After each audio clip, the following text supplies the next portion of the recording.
திமுக தரப்பிலும் கூட்டணி கட்சிகள் என்னென்ன தொகுதிகள் வேண்டும்ன்றதை பட்டியல் கொடுத்துட்டாங்க.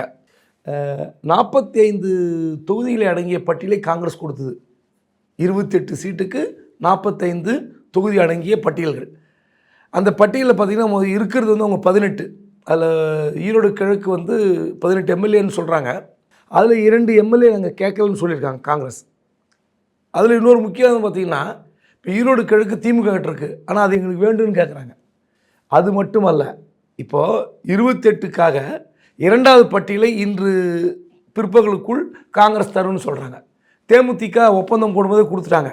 நாங்கள் 29 இடங்களை பிடித்திருந்தோம் 2011. அதில் எங்களுக்கு இந்த 10 வேணும்னு சொல்லி செலக்ட் பண்ணி கொடுத்துருக்காங்க.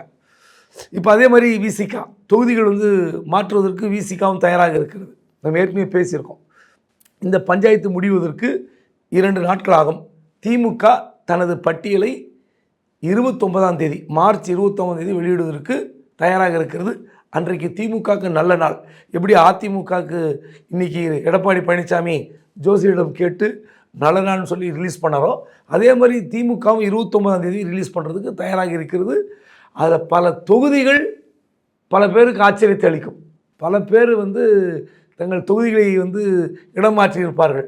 அதில் இன்னொரு ஷாக்கிங் நியூஸ் என்னென்னா, இப்போது இருக்கிற அமைச்சர் பிடிஆர் பழனிவேல் தியாகராஜனுக்கு மதுரையில் இல்லை அப்படிங்கிறாங்க.